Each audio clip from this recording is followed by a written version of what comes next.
Hello everyone, कैसे हैं आप लोग। आई होप आप लोग अच्छे होंगे और आपकी पढ़ाई भी अच्छे से हो रही होगी। आज की इस वीडियो में हम लोग परावैद्युत तथा संधारित्र से संबंधित जो चैप्टर था उसका अगला टॉपिक कवर करेंगे। जो लोग परावैद्युत तथा संधारित्र से संबंधित जो पहला वीडियोस था वो नहीं देख पाए हैं, अगर वो ये वीडियो यूट्यूब पे देख रहे हैं तो इस वीडियो के डिस्क्रिप्शन बॉक्स में पिछले वीडियो का लिंक दे दिया जाएगा, आप जाके वहाँ से वो वीडियो देख लीजिएगा। तो आइए आज का वीडियो शुरू करते हैं और देखते हैं आज का पहला टॉपिक कौन सा है। हमारा पहला टॉपिक है परावैद्युतांक, डाइलेक्ट्रिक कांस्टेंट। क्योंकि पहले पहले चैप्टर से हम लोग डाइलेक्ट्रिक कांस्टेंट के बारे में पढ़ते हुए चले आ रहे हैं, लेकिन अगर हम इस चैप्टर में पढ़े तो इस चैप्टर में हम क्या कर सकते हैं, डाइलेक्ट्रिक कांस्टेंट को परिभाषित कर सकते हैं।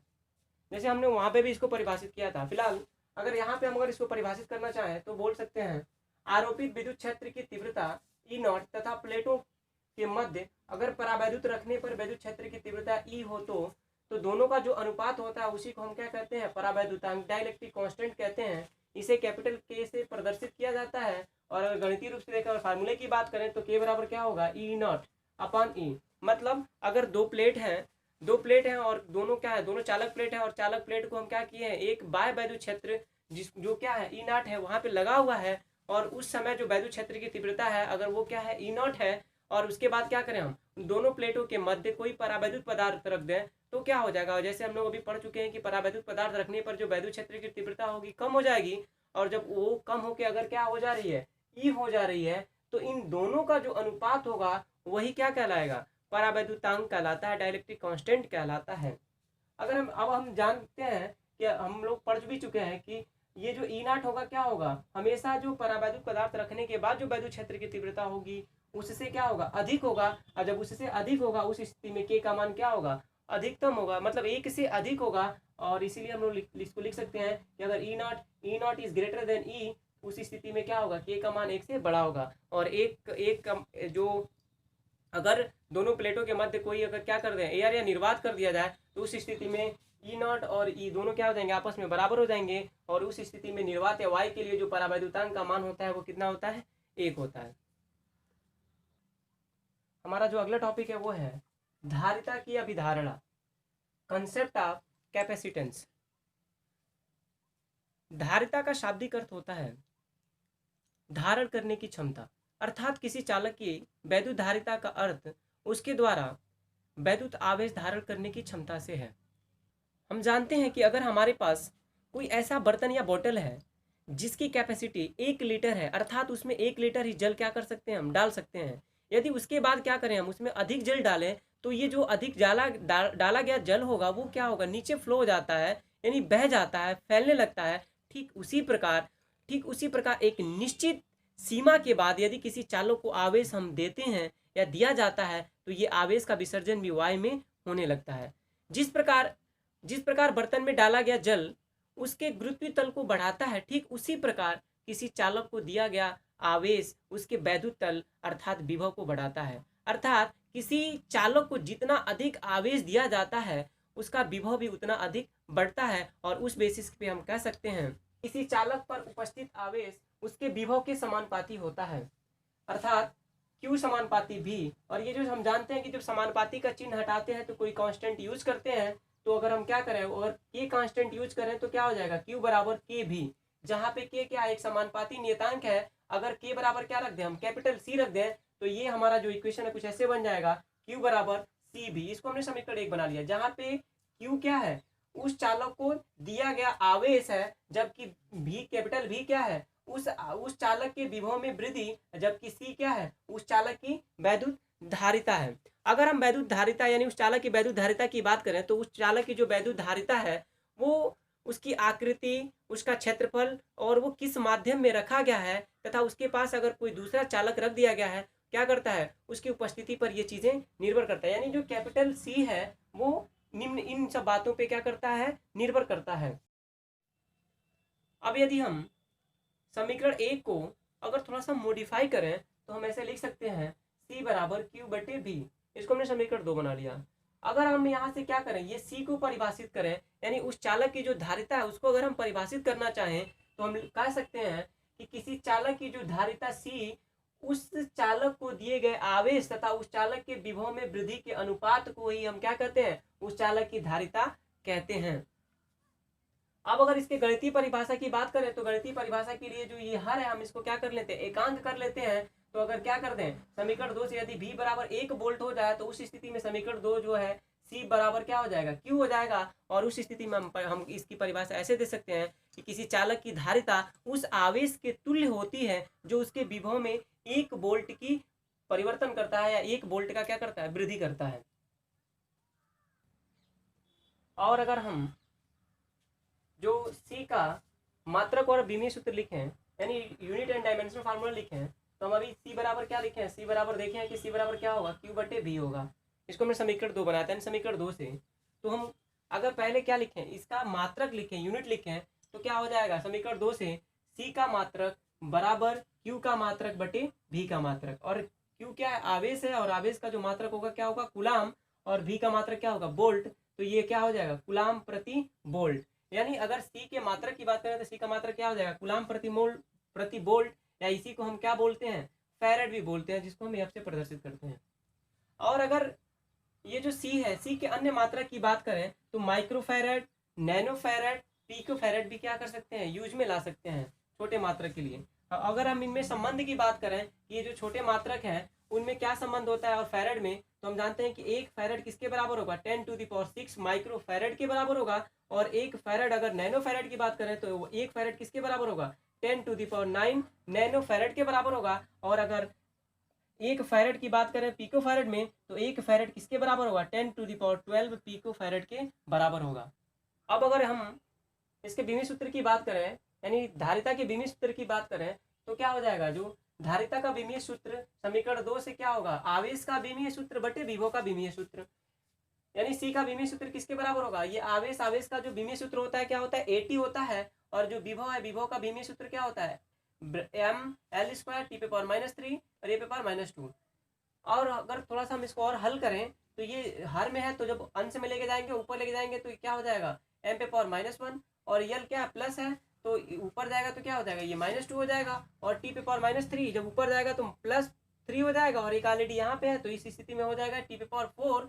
और ये जब नीचे से ऊपर जाएगा तो ये क्या हो जाएगा, +1 हो जाएगा, और ऑलरेडी एक ऊपर है तो क्या हो जाएगा, ये A⁻2। यानी जो C का जो विमीय सूत्र होगा क्या होगा, m⁻1 l⁻2 T⁻+4, और जो A क्या होगा, 2 होगा। और अगर बीमा की बात करें तो जो इसका बीमा होगा क्या होगा, -1, -2, -4, 2। तो ये क्या होगा, धारिता का विमीय सूत्र होगा। अब अगर हम जो चालक की धारिता 1 फैरेड है, अगर 1 फैरेड को अगर हम क्या करें, परिभाषित करना चाहें, तो हम समीकरण 2 से क्या करें, यदि Q बराबर क्या कर दें, 1 कूलाम ले लें, और V बराबर क्या कर लें, 1 वोल्ट ले लें, तो समीकरण 2 से C बराबर क्या हो जाएगा, 1/1, यानी Q बटे V से 1/1 बराबर क्या हो जाएगा, 1। और 1 में 1 से डिवाइड करेंगे तो कितना आएगा, 1 ही आएगा। और उस स्थिति में जो C की जो वैल्यू है कितनी होगी, 1 फैरेड होगी। अगर हम क्या करें, 1 फैरेड को परिभाषित करें तो कह सकते हैं, यदि किसी चालक को क्या किया जाए, 1 कूलाम आवेश देने पर अगर उसके विभव में 1 वोल्ट की क्या हो जाए, वृद्धि हो जाए, तो उस चालक की जो धारिता होगी कितनी होगी, 1 फैरेड होगी। मतलब अगर किसी चालक को हम 1 कूलाम आवेश दें और उसके विभव में 1 वोल्ट की क्या हो जाए, वृद्धि हो जाए, परिवर्तन हो जाए, तो उस चालक की धारिता 1 फैरेड कहलाती है। जो हमारा अगला टॉपिक है वो है चालक की धारिता को प्रभावित करने वाले कारक, factor affecting capacity of a conductor. तो अगर इसमें जो पहला फैक्टर है जो क्या करता है, चालक की धारिता को इफेक्ट करता है, वो है चालक का क्षेत्रफल। यानी जो चालक है हमारा, जिसको हम क्या कर रहे हैं, आवेश दे रहे हैं, तो वो क्या है, अगर उसका क्षेत्रफल अधिक है तो उसकी धारिता भी क्या होगी, अधिक होगी। क्योंकि हम लोग जानते हैं जो C क्या होता है, C होता है Q/V। और अगर आवेश घनत्व, क्षेत्रीय आवेश घनत्व और आवेश में संबंध देखें तो Q बराबर क्या होता है, Q बराबर हो जाएगा आपका ये सिग्मा इंटू ए। और अगर हम यहाँ से Q का मान क्या रख दें, सिग्मा इंटू ए रख दें, तो C बराबर क्या हो जाएगा, सिग्मा A/V। और यहाँ से देखें तो क्या हो गया, C किसके समानुपाती हो गया, एरिया के। और उस स्थिति में कह सकते हैं कि अगर जिस चालक को हम क्या कर रहे हैं, आवेश दे रहे हैं, अगर उसका क्षेत्रफल क्या है, अधिक है, तो उसकी धारिता भी क्या होगी, अधिक होगी। जो दूसरा है वो हमारा ये है, आवेशी चालक के समीप अन्य चालक की उपस्थिति। अगर मतलब जिस चालक को हम क्या कर रहे हैं, आवेश दे रहे हैं और उसके पास दूसरा क्या है, चालक अगर रख दिया जाए तो क्या हो जाएगा, उसमें जो प्रभावी आवेश है उसकी मात्रा घट जाएगी और उस स्थिति में उसकी धारिता क्या हो जाएगी, बढ़ जाती है। मतलब अगर चालक के समीप कोई दूसरा चालक हो जाए तो उसकी धारिता क्या हो जाएगी, बढ़ जाएगी। और जो तीसरा है वो हमारा वो ये है कि चालक के चारों ओर के माध्यम पर, मतलब अगर क्या करें, किसी चालक को क्या करें, किसी ऐसे माध्यम में रख दें जिसका परावैद्युतांक k है, तो k का मान हमेशा 1 से अधिक होता है और उस स्थिति में जितना अधिक परावैद्युतांक वाला माध्यम रखा जाएगा उसकी धारिता भी क्या होती जाएगी, बढ़ती जाएगी। अब हम जानते हैं कि जो c बराबर क्या होता है, q बटा v, और जो अगर ये क्या है v है और किसी माध्यम में अगर इसको रख दिया जाता है तो जो v का जो अनुपात है वो ऐसे हो जाता है और उस स्थिति में ये v ऊपर चला जाएगा तो c बराबर क्या हो जाएगा, q k बटा v। यानी किसी माध्यम में रख दिया जाए तो उसकी धारिता क्या हो जाएगी, बढ़ जाएगी। यानी यहाँ से देख रहे हैं कि क्या हो गया, c किसके समानुपाती हो गया, k के, जहाँ पे k क्या है, परावैद्युतांक, जिस पदार्थ को हम रखे हैं उस पदार्थ का क्या है, डाइलेक्ट्रिक कांस्टेंट है। यानी अगर चालक के चारों ओर क्या कर दिया जाए, अगर कोई माध्यम रख दिया जाए तो उसकी धारिता क्या होती जाती है, बढ़ती जाती है। कहने का मतलब ये है कि अगर कोई चालक है और उस चालक को क्या करें, हम वाय या निर्वात में रख के उसको कोई आवेश दें तो उसकी जो धारिता होगी, मान लीजिए 10 है, अगर 10 फैराडे है, मान लिया थोड़ी देर के लिए, इतना तो नहीं होगा लेकिन मान लिया, और उसी को क्या करें किसी अगर माध्यम में रख दिया जाए तो उस माध्यम में, और जब उस माध्यम में रख दिया जाएगा और उसके बाद उसको जब आवेश दिया जाएगा तो उसकी धारिता मोर देन 10 फैराड हो जाएगी। मतलब आवेश जो पहले दिया जा रहा था वो कम होगा और बाद में जो माध्यम में रख के उसको आवेश दिया जाएगा वो क्या हो जाएगा, अधिक हो जाएगा। हमारा जो अगला टॉपिक है वो है विलगित गोलाकार चालक की धारिता, capacity of an isolated spherical conductor. तो आइए इसका डायग्राम और लैंग्वेज में क्या लिखेंगे ये देख लेते हैं।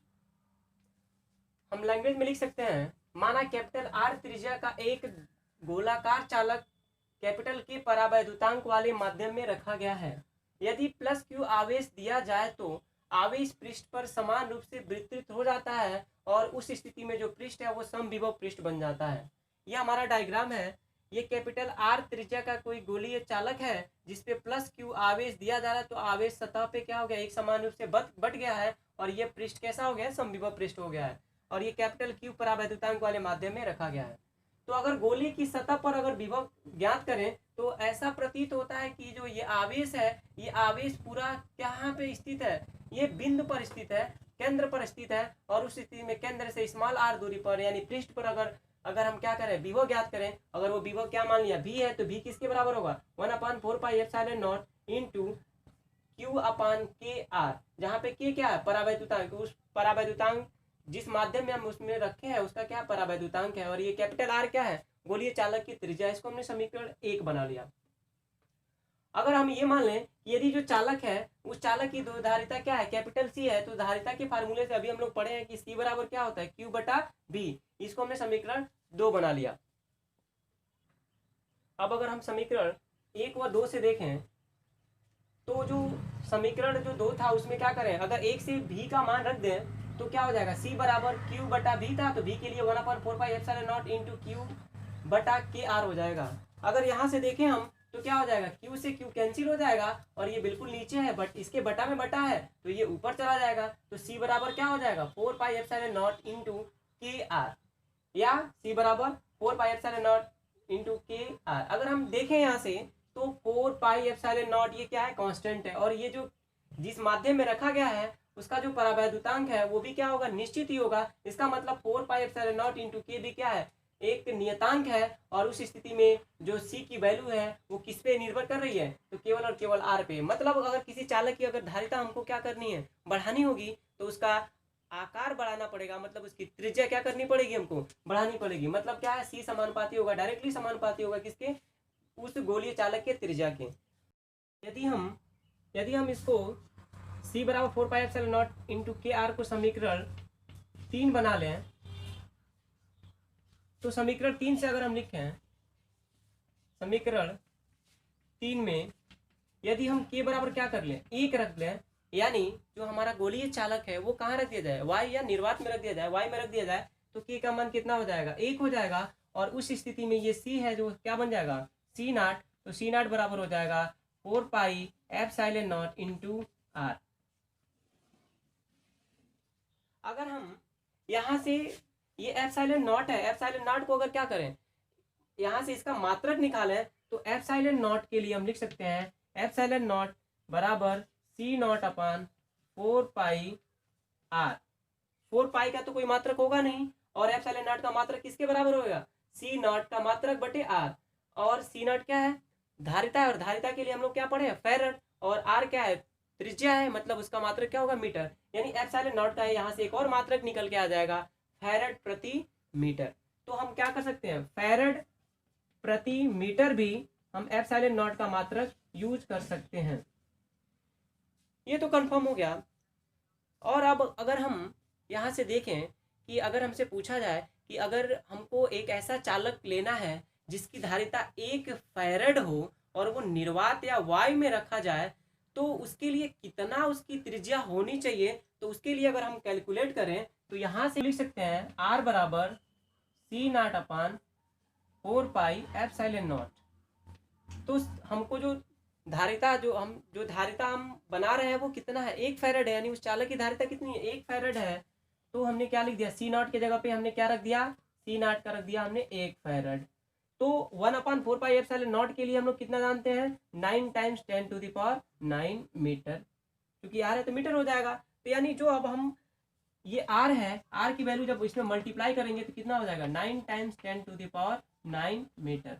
यानी अगर हमको कोई ऐसा चालक जो निर्वात या वायु में रखना हो, अगर उसको उसकी जो धारिता 1 फैरड करनी है, तो 1 फैरड के लिए उसकी जो त्रिज्या है वो कितनी होनी चाहिए, R = 9 × 10⁹ मीटर। और हम जानते हैं कि जो पृथ्वी की त्रिज्या होती है, यानी रेडियस ऑफ जो अर्थ होता है वो 6.4 × 10⁶ मीटर ही होता है। अगर हम इससे तुलना करें इसकी, तो ये क्या है, RE is less than R, यानी जो हम गोलीय चालक बना रहे हैं वो क्या करना पड़ेगा, पृथ्वी की जो त्रिज्या है उससे भी बड़ा क्या करना पड़ेगा, बनाना पड़ेगा। यानी 1 फैरड अगर हमको क्या करना है, किसी चालक की धारिता बनानी है, तो उसको निर्वात या वायु में रखने के लिए, तो उसकी जो त्रिज्या है वो पृथ्वी से भी बड़ी त्रिज्या क्या करना पड़ेगा, लेना पड़ेगा, जो कि पॉसिबल नहीं है।